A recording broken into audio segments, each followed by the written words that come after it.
Good morning guys, Teacher A here and welcome to Gurong Pinoy sa Amerika. So for today, ang lesson natin ay addition and subtraction of fractions and mixed fractions with or without regrouping. So sasagutan natin yung learning test 1, 2, and 3 ng inyong module. So let's start with learning task number 1. Direction is add or subtract the following. So, let's have letter A. So, ang given natin ay 2 and 4 over 18 or 4/18 plus 6/18. Okay.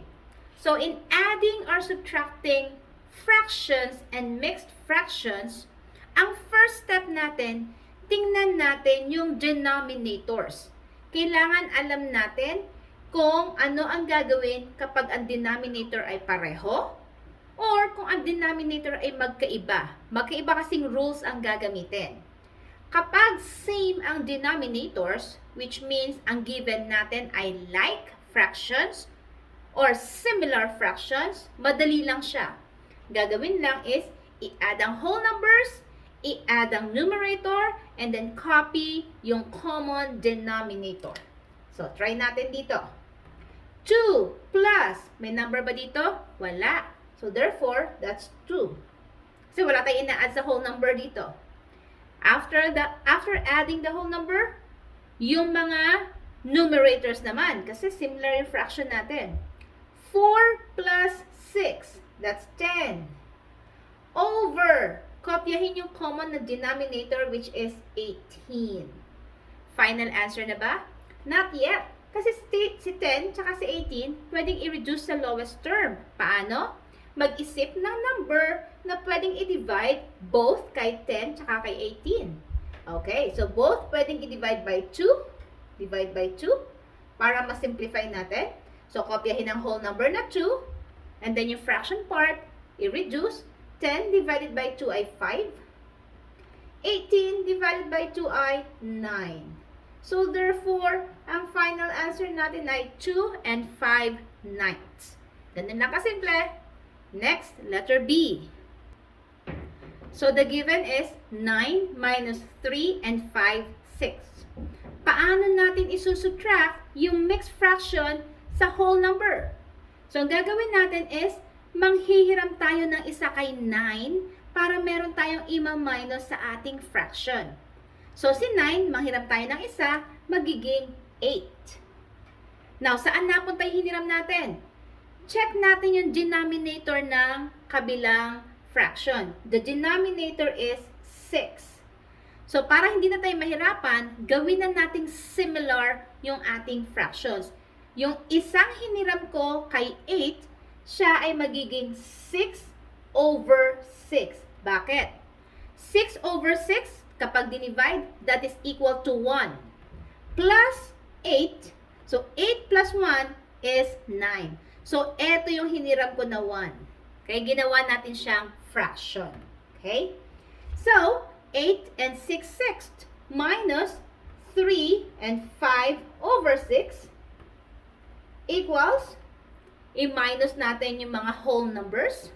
8 minus 3 ay 5. And then, i-minus natin yung mga numerators.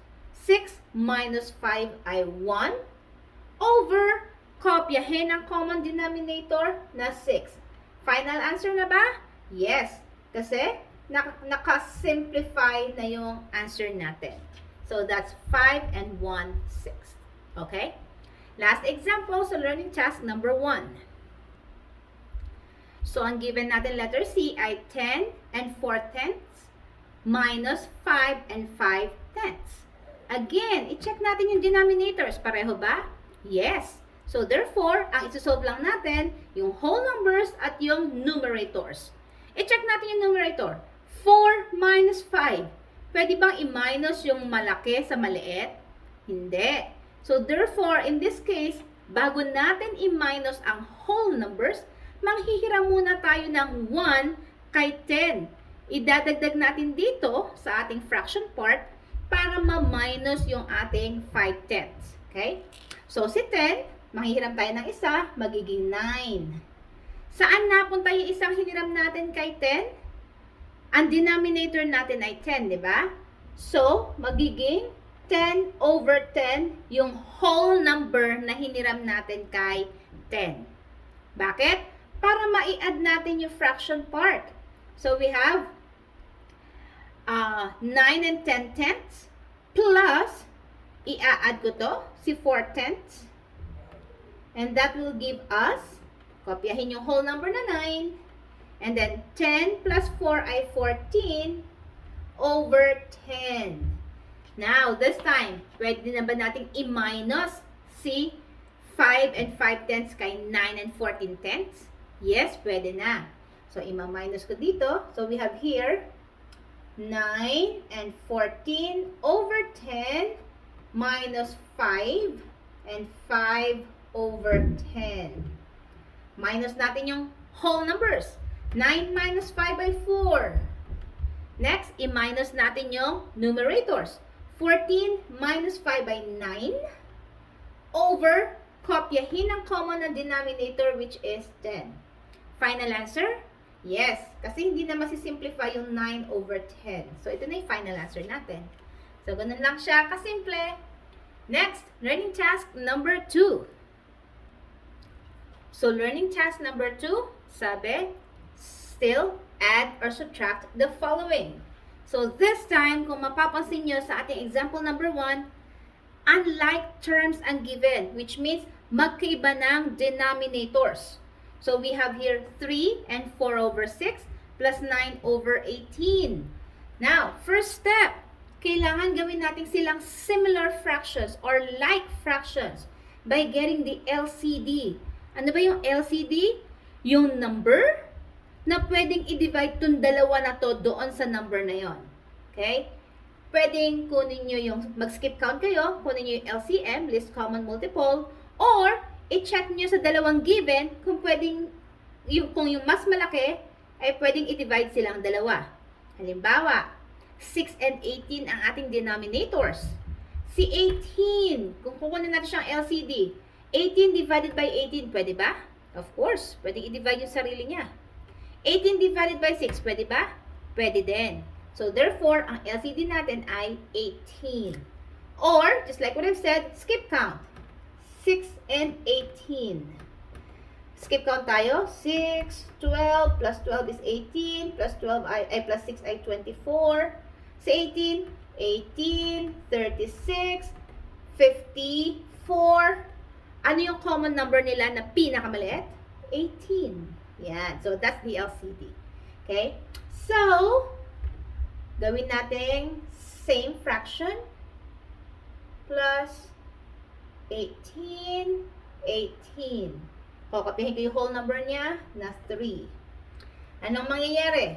Yung LCD, i-divide sa numerator, i-divide sa denominator, i-multiply sa numerator. 18 divided by 6 ay 3, times 4 ay 12. Okay? 18 divided by 18 ay 1, times 9 ay 9. Yan, pareho na silang over 18. So, pwede na natin silang i-add. 3 plus, walang number dito, that's 0. So, 3 plus 0 is 3. And then, yung mga numerators, 12 plus 9 ay 21 over 18. Yan. Final answer na ba? Not yet. Kasi si 21 over 18, pwede siyang i-simplify by dividing. Kapag mas malaki yung nasa taas kaysa nasa baba, automatic yan kailangan nyo i-divide para ma-simplify. So, 21 divided by 18. Ilang 18 meron sa 21? Merong isa. So, 1 times 18 ay 18. Subtract, that's 3. So, si 21 over 18 ay 1. So, we have here 3, yung whole number natin, plus si 21 over 18, which is 1 and 3 over 18. Pagsamahin natin ang whole numbers.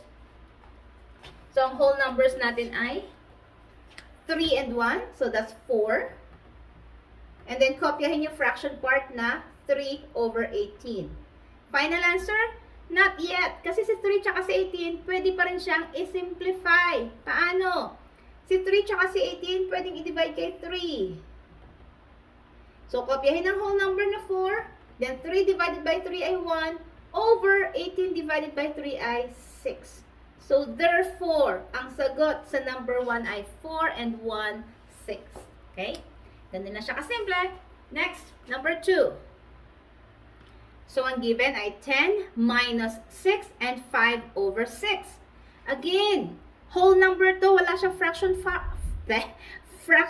part. So, paano ang gagawin natin? Manghihiram tayo ng isa kay 10. So, si 10, alisan natin ng isa, magiging 9. Saan mapupunta yung isang hiniram? Ano yung denominator ng second fraction? That's 6. Para hindi na tayo mahirapan, gawin na rin natin over 6 yung ating fraction. So, eto ngayon si 10. Eto si 9. Ayan si 9. Eto si 1. So, 9 plus 1 ay 10. So, dito siya napunta, ha? And then, minus 6 and 5 over 6. Again, similar na yung ating fractions. Same na yung denominators nila. Pwedeng i-minus si 5 kay 6. I-minus na natin ang whole numbers. 9 minus 6 ay 3. And then, yung mga fractions naman, i-minus yung numerators. 6 minus 5 ay 1 over, kopyahin ang common denominator na 6. So, therefore, ang answer sa number 2 ay 3 and 1 sixth. Okay? Next, number 3. So, the given is 8 and 4 sixths minus 5 and 8 twelfths. So, tingnan ng denominators. Magkaiba. Make them similar. Get the LCD. Ano yung LCD natin? 6 and 12, saan pwedeng i-divide? By 12. 12 divided by 6 and 12 divided by 12. So, ang LCD natin ay 12. Minus. So, 12 and 12. Kakapihin ko lang yung mga whole numbers. This is 8. This is 5. Ano uling gagawin sa LCD tsaka sa mga denominators? I-divide. And then, i-multiply sa numerators. 12 divided by 6 ay 2 times 4 ay 8. Next, 12 divided by 12 ay 1 times 8 ay 8. Yan, pareho na sila. This time, isolve na natin.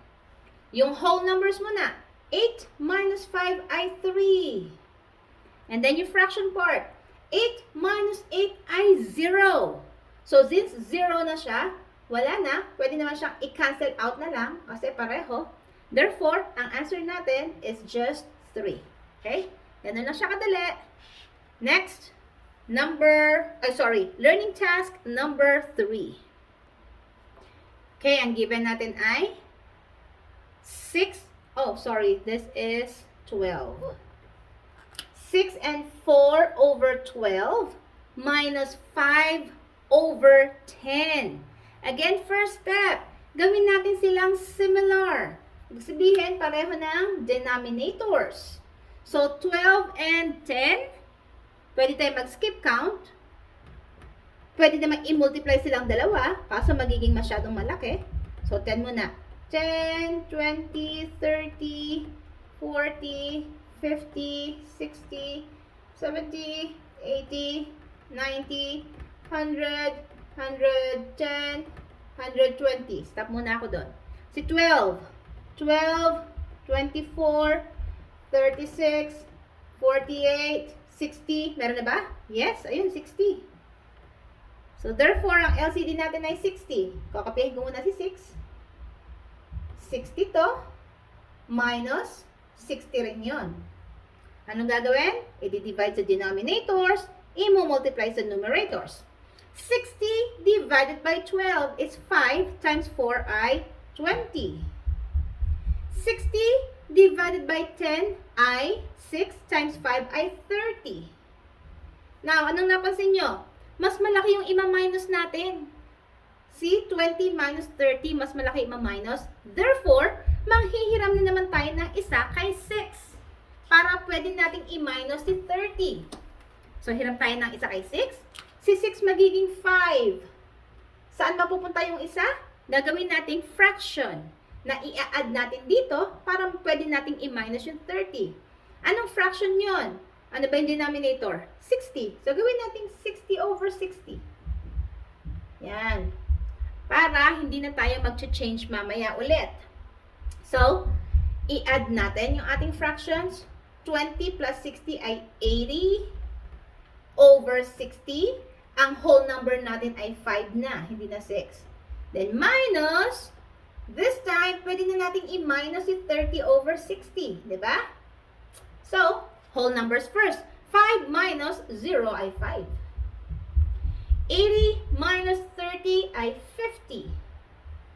Over, kopyahin yung common na denominator na 60. Final answer?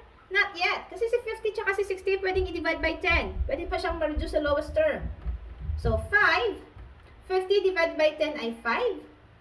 Over 60 divided by 10 ay 6. So, therefore, this is our answer. Okay? Next, number 2.